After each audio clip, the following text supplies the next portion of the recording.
বক্তব্য রাখবেন আজকের এই অনুষ্ঠানের সভাপতি ঢাকা মহানগর দক্ষিণ বিএনপির সংগ্রামী আহ্বায়ক আমাদের প্রিয় নেতা অন্যতম সদস্য বীর মুক্তিযোদ্ধা আব্দুল সালাম বীর মুক্তিযোদ্ধা আব্দুল সালাম।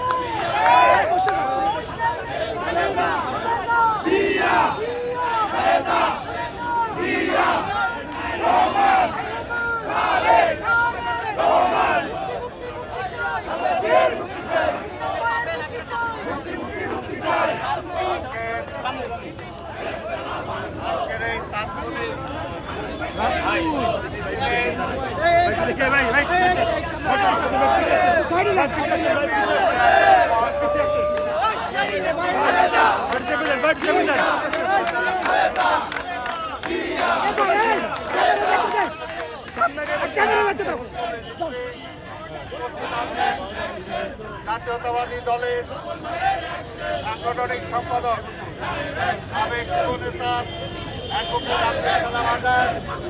আমাদের ঢাকা মহানগর দক্ষিণের সংগ্রামী সদস্য রবীন্দ্রনাথ বন্ধু এখানে উপস্থিত আমাদের স্বেচ্ছাসেবক দলের মহানগর দক্ষিণের সভাপতি জহির সাধারণ সম্পাদক বাপ্পা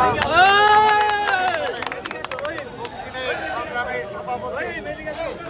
সংগ্রামী সভাপতি সুমন সাধারণ সম্পাদক সবুজ এখানে আমাদের কেন্দ্রীয় কমিটির সদস্য অধ্যাপক আমিনুল হক সহ আমাদের এখানে উপস্থিত আছেন আমাদের শ্রমিক নেতা আমাদের বেগম খালেদা সহকারী জনাব বিশ্বাস আমাদের মহানগরীর আহ্বায়ক এখানে ইউনুসিলা মোহাম্মদ মোহন আমাদের চেয়ারম্যান মনির হোসেন সহ অন্যান্য নেতৃবৃন্দ, বিভিন্ন অঞ্চল থেকে আগত ভাইরা, আসসালামু আলাইকুম।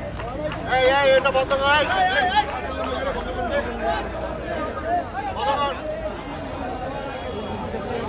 স্বাগত বন্ধুগণ। আপনারা জানেন যে আমাদের ঢাকার দক্ষিণের জনতার মেয়র, আমাদের মহানগর বিএনপির সিনিয়র সদস্য ইশরাক হোসেনকে হাইকোর্টের জামিন ছিল, তারপরে লোয়ার কোর্টে যখন তিনি সেই জামিন কনফার্ম করতে যান তখন তাকে জামিন না দিয়ে তাকে জেলখানায় পাঠানো হয়েছে।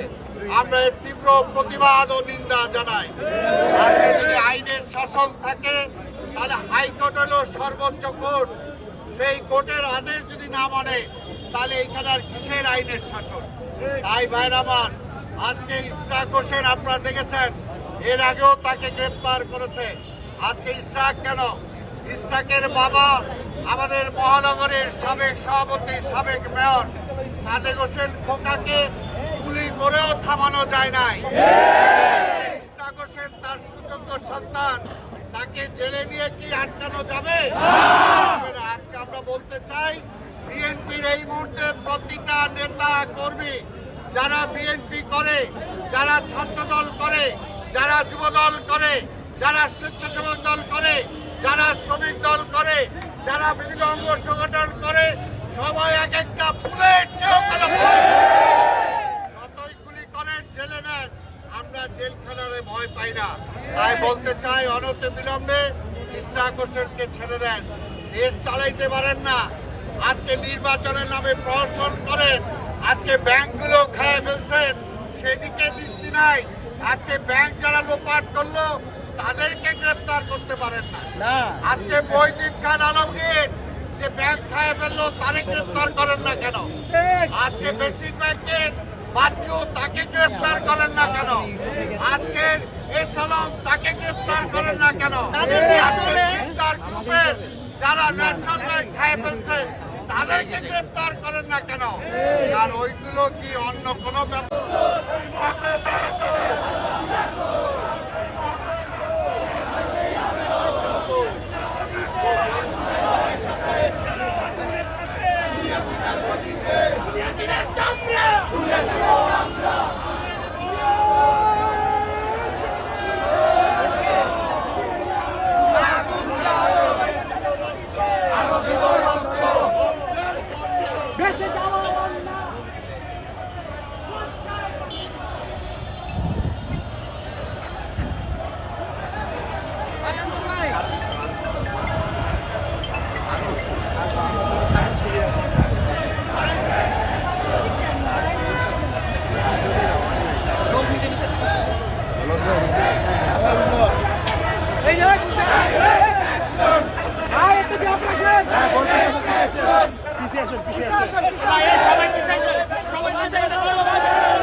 Direct action!